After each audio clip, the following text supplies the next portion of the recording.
Sure, I read. Thanks for being here, folks.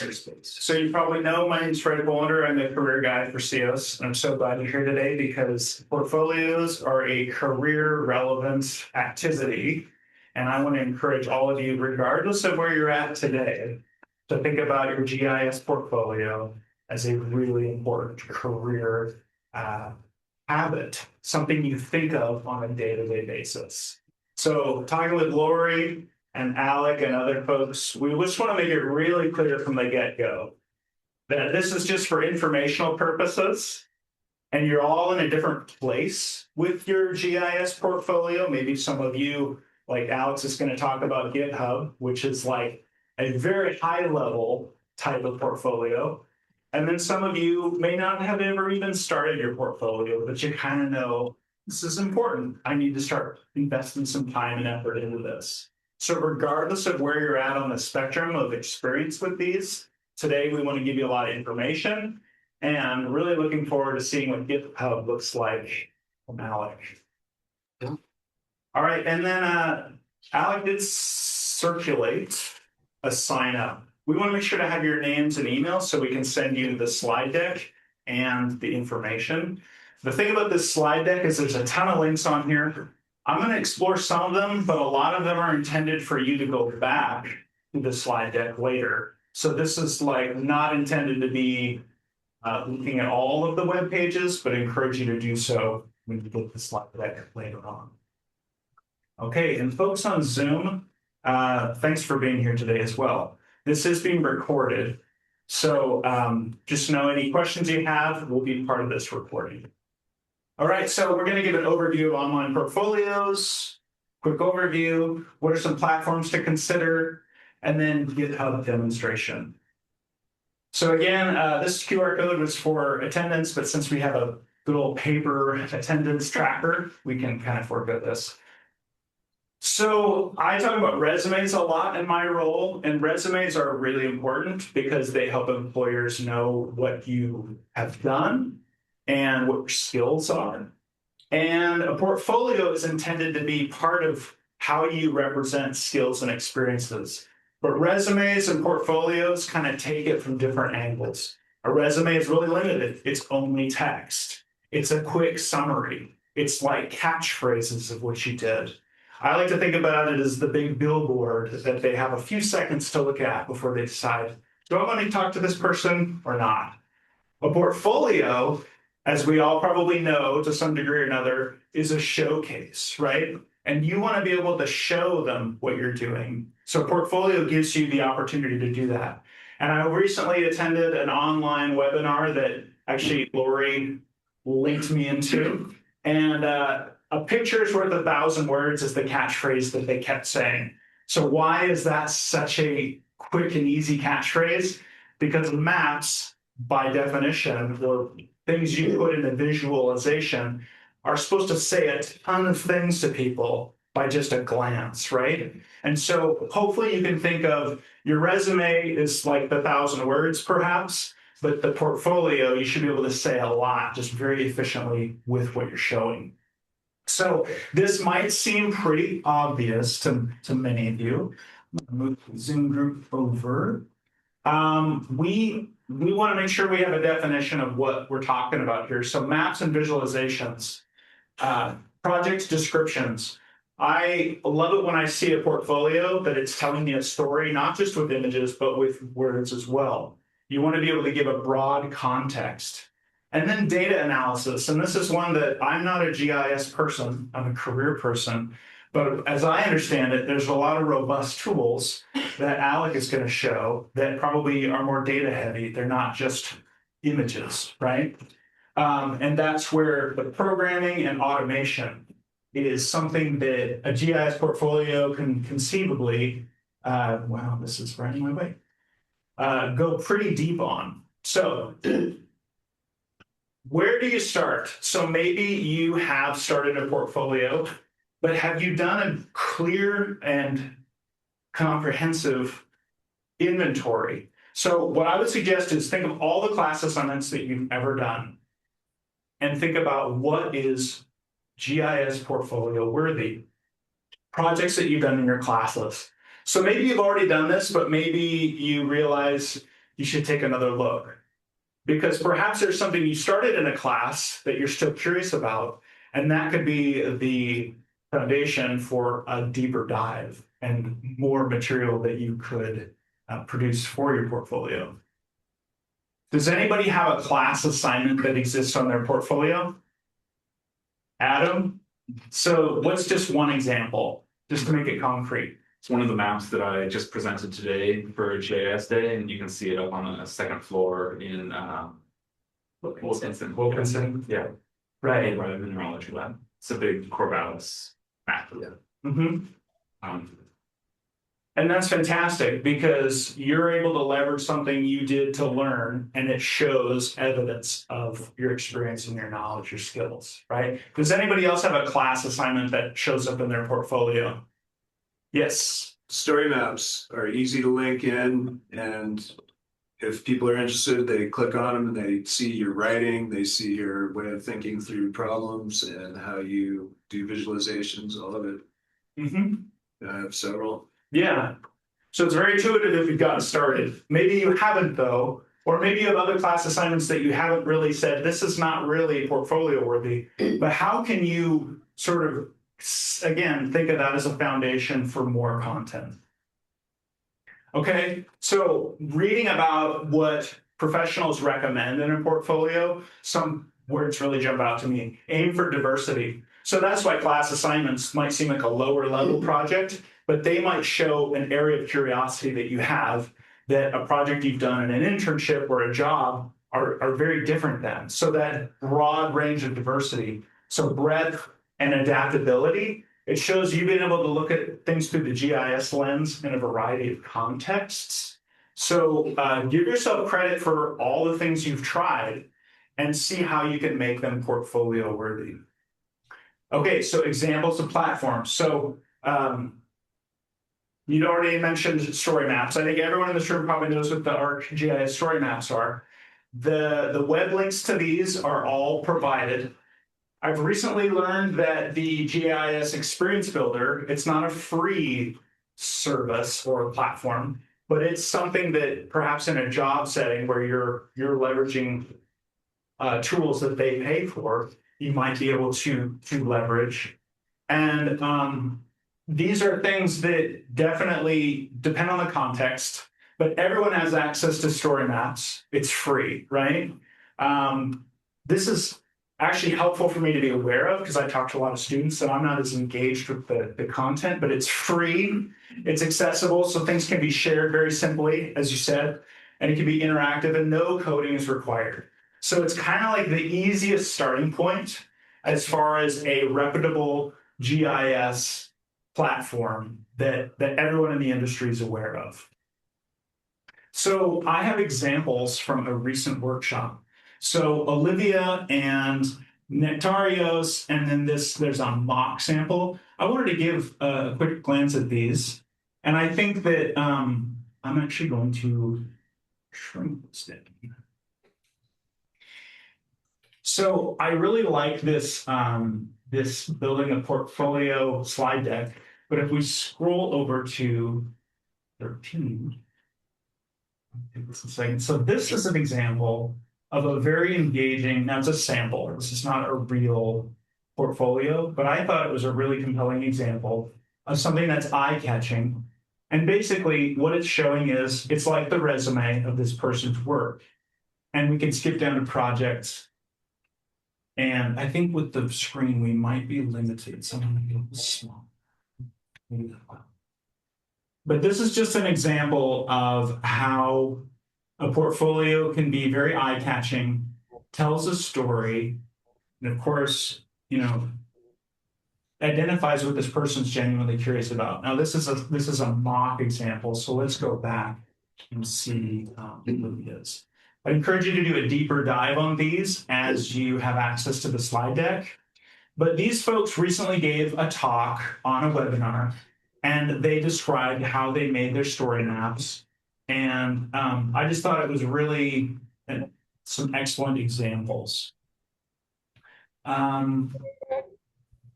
Who has a story map in the room? Please raise your hand if you've used story maps. Okay, so most of you. So what's one of your favorite things about using story maps? I'm looking at you. Okay. Favorite thing about using story maps is it just, from what you're saying right now, actually, it just sort of makes it easy to present. It gives you an option to show your work through a map, as well as right there, that gave me an idea for explaining myself.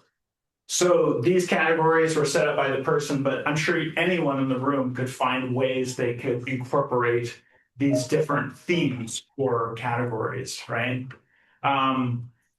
You know, I'm not a GIS person, but I want to say that if I'm a hiring manager and this is linked on their resume and I can click on it and just engage with this person's, I'd say, interactive resume, I'm going to be impressed that they put in the time and the effort to go above and beyond. And hopefully it gives me a more, it's like one step further than a resume. It's almost closer to, I would say, almost like an interview, because I'm able to be curious about this person and interact with their experiences and skills in a way that I can't until I interview them. So think of your portfolio as not just a way to like, gotta get this documented. It's like, how do I make this a user experience, right?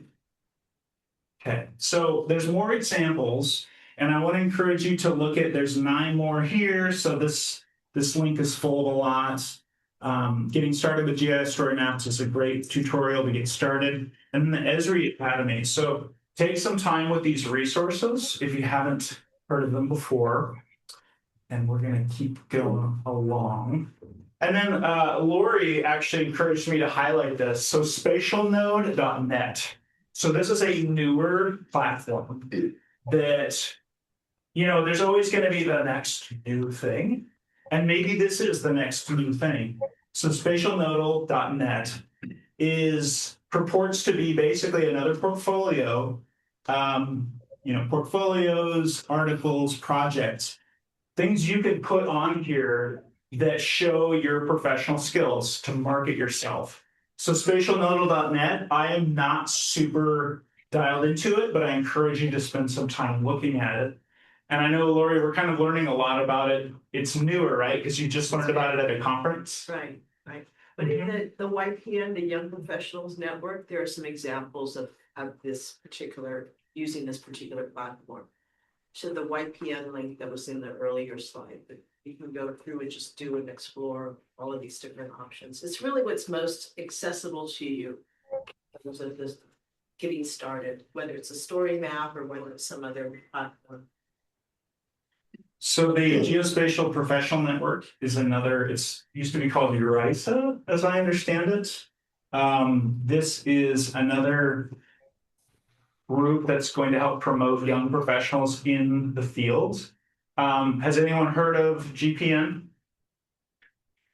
Adam, have you engaged with them at all? I'm actually on the planning committee for their next conference. Oh, geez, so you should be the one up here telling us all. What are some selling points of what their conference might be offering? Well, they had the GIS in Action conference last year they were Oregon URISA, and they've just rebranded the name because GPN rolls off the tongue a little bit better. But, Yeah. Same group of people. This one is, my understanding, it's more geared towards students and like the actual mapping portions, where there's the URISA, I think, is more photogrammetry. Okay. So it's a different niche.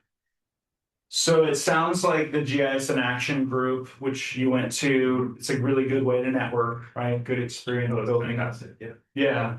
I know that Lori's helping with like access to that. So definitely take some time learning about these organizations when you get the slide deck.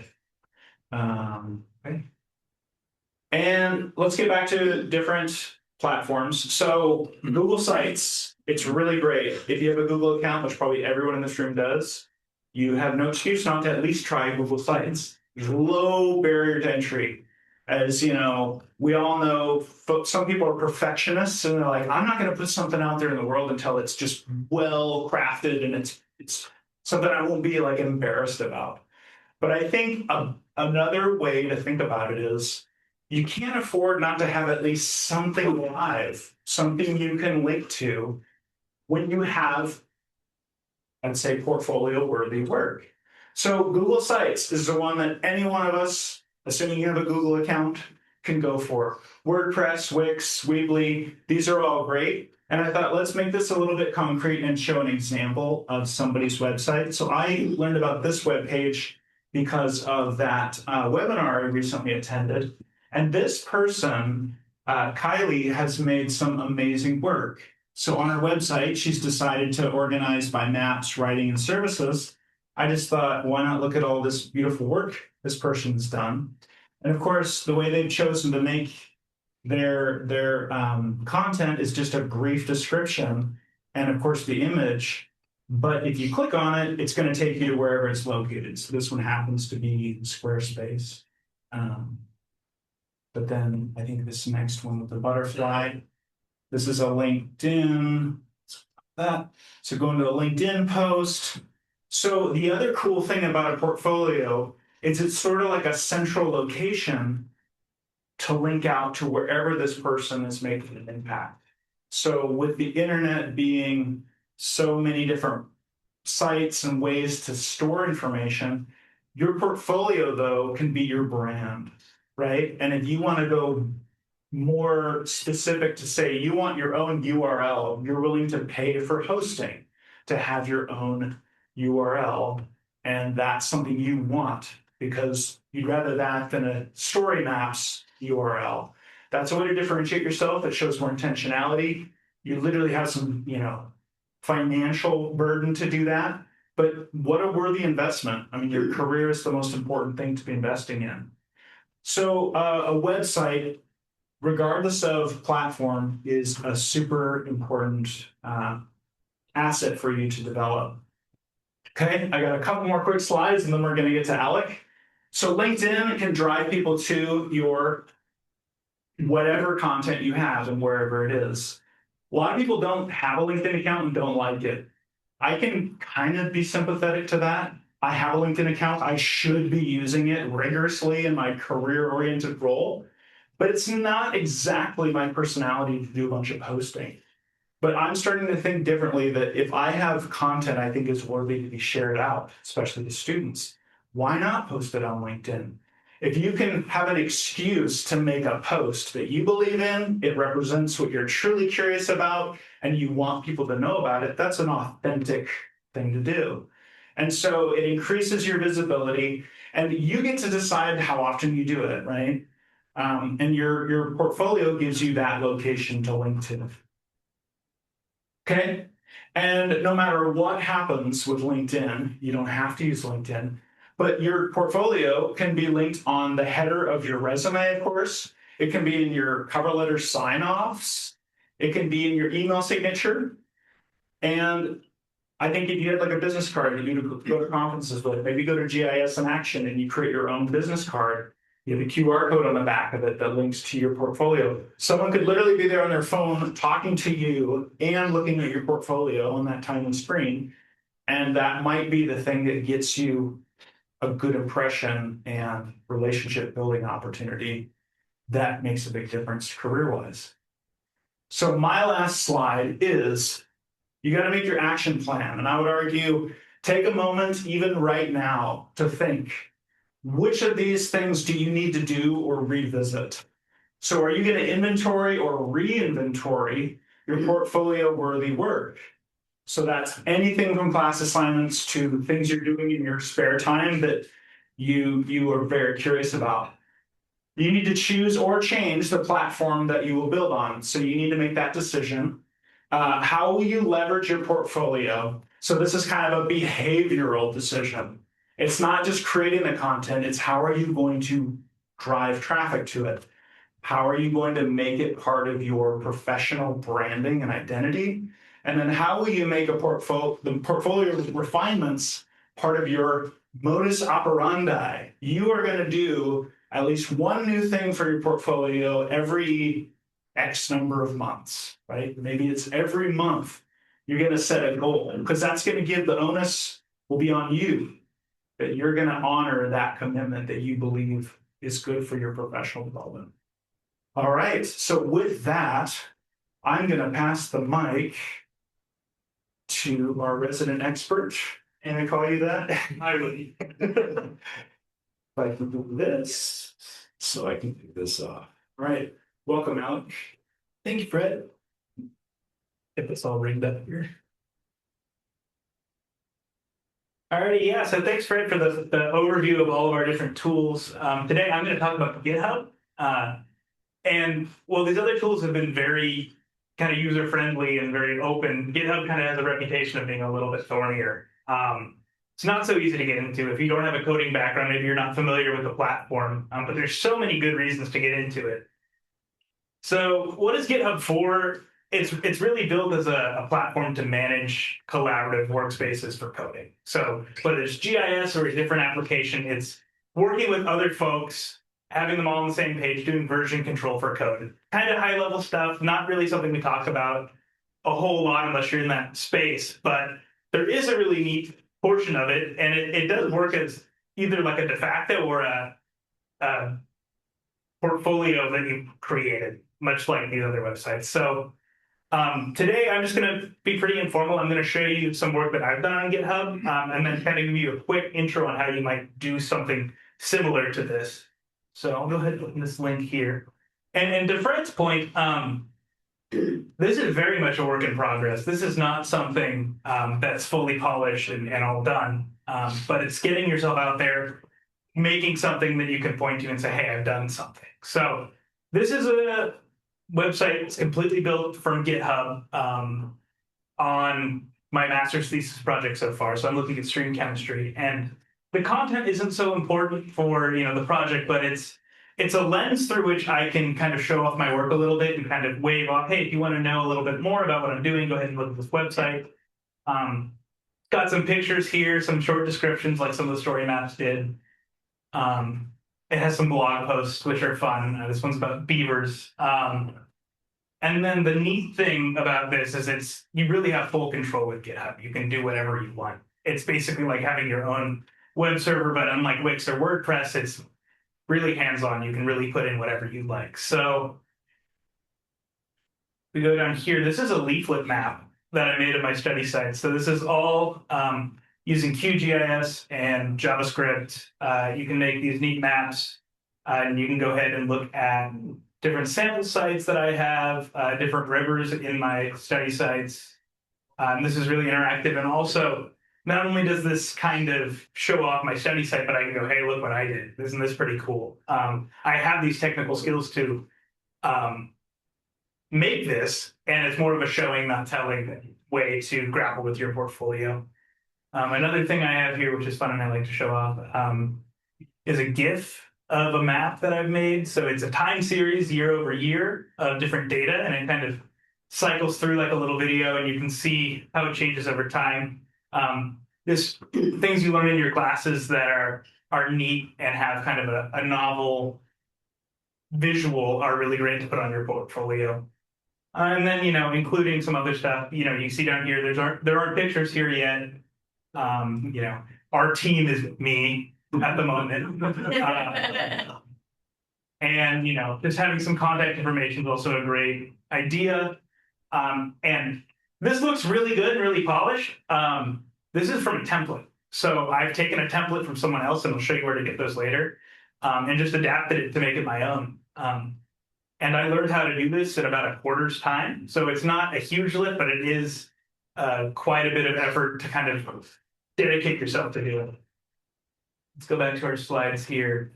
I'm going to give a live demo. I'm going to move this to the end just so we can cover a few more things really quickly. But I'll actually show you how to put up a site on GitHub, just at the most basic thing. So where to go from here? HTML templates, like I mentioned, that website is all built off of a template. So this is a super great site if you're into doing stuff like this and want to pursue it.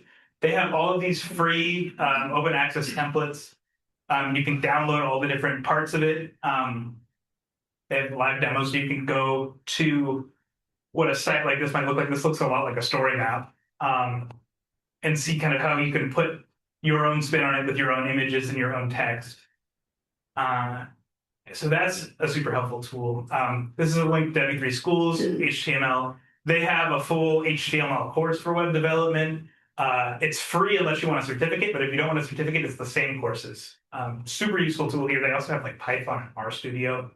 If you're interested in teaching yourself that, I would recommend this site 1,000 times. And then create a GitHub account. So this is what I'll go into GitHub really quickly.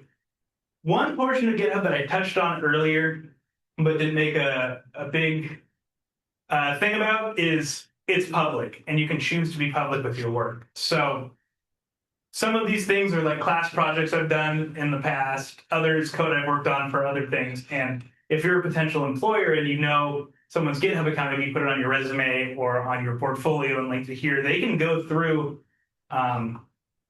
your code and see what you've done that way. So it's a space where you can kind of show off code you've done, projects you've done without having to do any extra effort. You just host it here. That's a can of worms too, but it's pretty easy once you get the hang of it. And then from here, a lot like WordPress, you have a free option to host your websites. So that I just showed you, my own website is hosted from GitHub, and it's really quick and easy to do. I'll run through a quick kind of tutorial on how we would do something like that. So I have my GitHub account here, access all my files. We're going to create a new repository, and this is going to go super duper quick. It's more of a show of the effort rather than the show of how to do it for real. I do have a sheet going around with a sign up for a workshop where we can work on this as a group in the winter quarter and kind of bring in your own portfolio items and make a quick website and kind of get the gist of how to do it. But for now, we'll just call this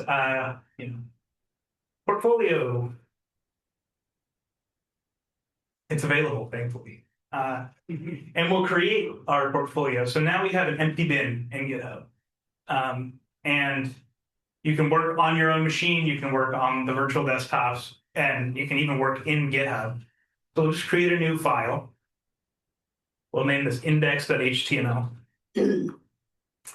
And we'll code up some HTML really quickly. So put our body tags in and just say, this is my GIS portfolio, if I can type it. All right, and then we can just save that. There's whole things going on. And then in our settings in GitHub, we can go to pages, which is our web pages area, and we can just deploy it.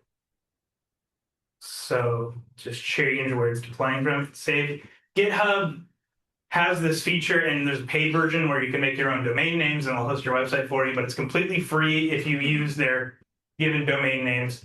The only kind of sticky thing with this that is a bit of a bummer is they don't prioritize you for hosting. So when you make changes, it does take a little bit for those to go into effect.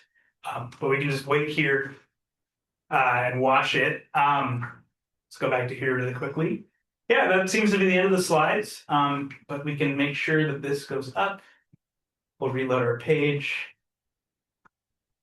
Yeah, it takes a while, but I'm prepared in advance here. So you can go to a different repository of mine.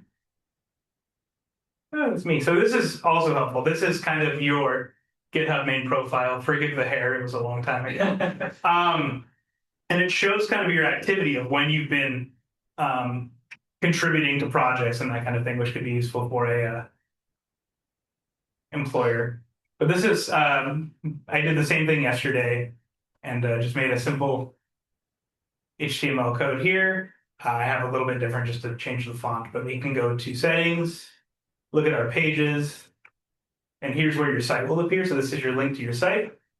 Just visit your site and there it is, it's hosted. So if any of you in this room put in this domain, it would take you to this website with this information on it. So kind of the workflow would be have your GitHub, find your template, make your edits, which we can go through in the winter if you all are interested. And then you have it hosted here for your resume, your portfolio. To why is GitHub advantageous over something that's a little less difficult to launch, like Story Maps? Yeah, absolutely. And I mean, so we're all in this program kind of used to the Esri environment, using ArcGIS and story maps and all that stuff. The unfortunate reality, which hit me after I finished undergrad a number of years ago, is that those things go away.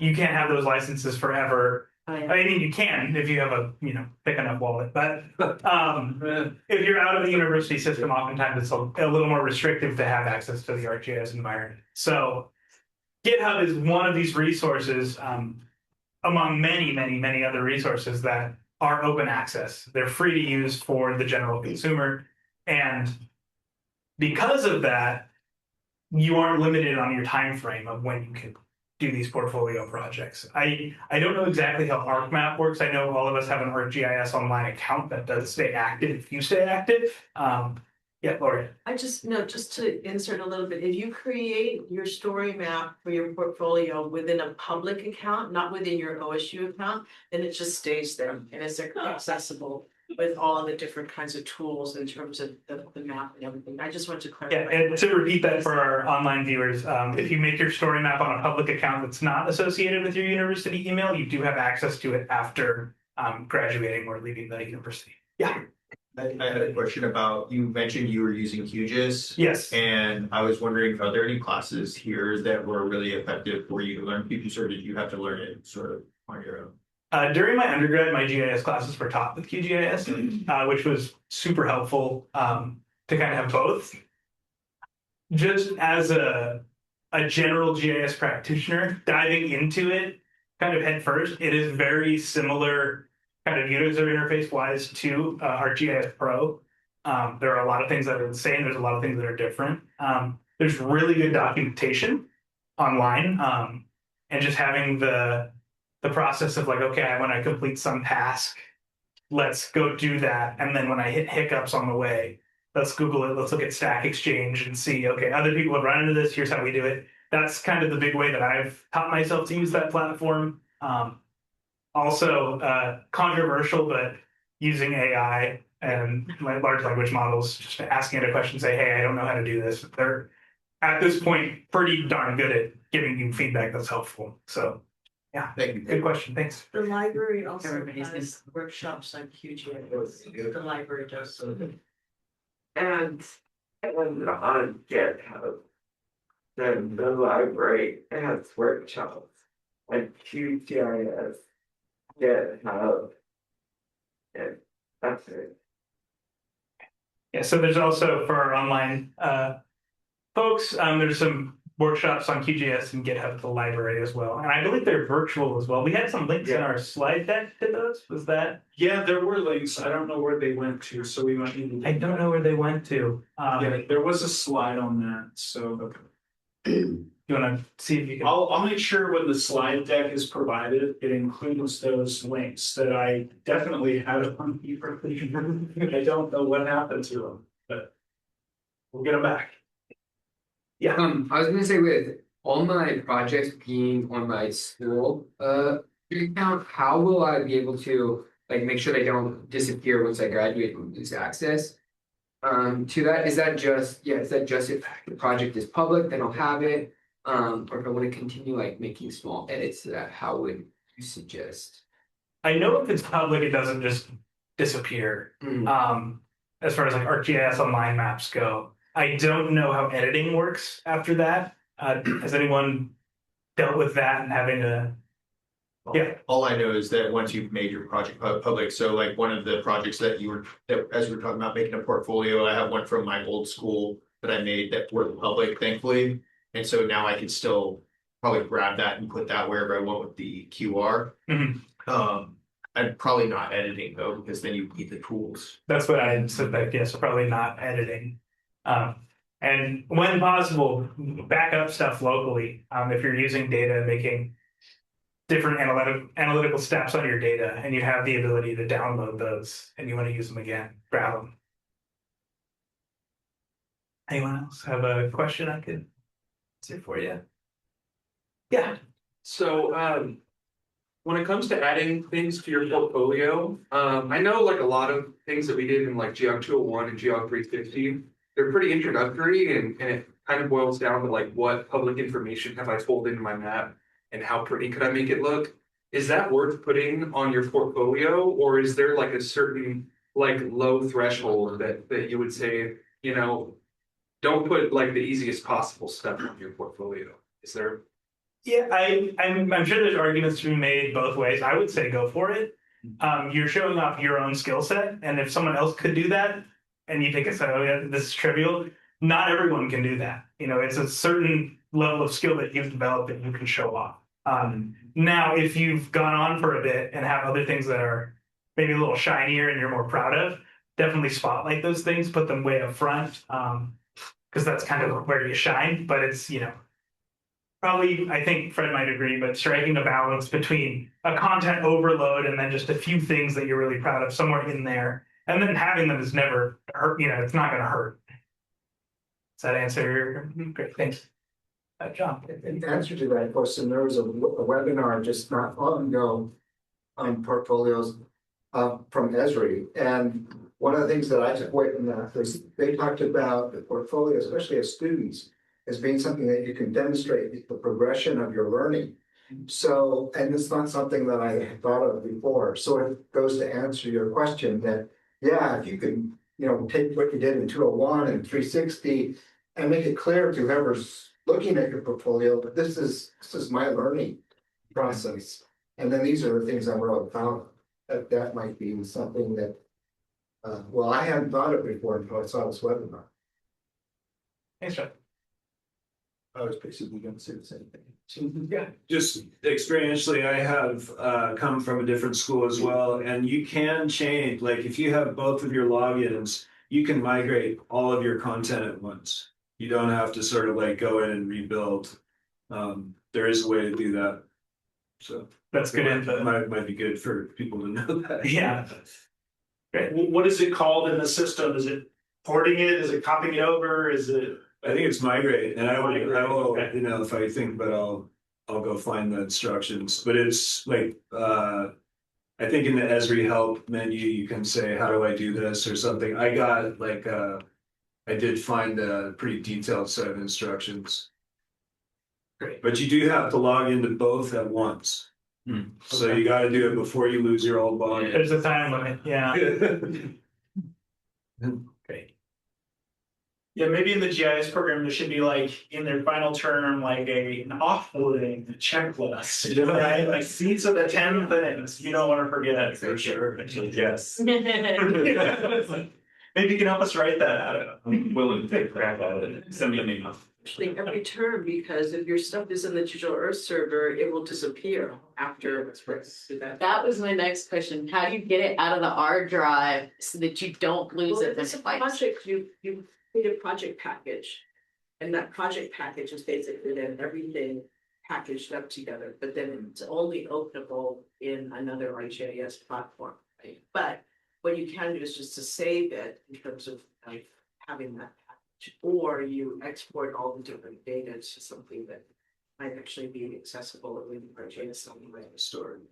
When you say project package, are you talking about map resolution? What's called, it's called project definition, basically needs to have all the maps. There's some projects, some symbology and basically purposes. Yeah.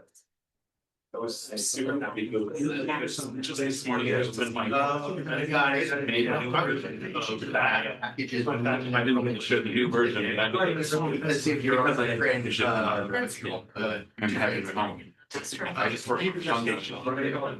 Yeah. Well, we have folks online, so I kind of want to make sure we keep that. We keep our awareness of the online folks.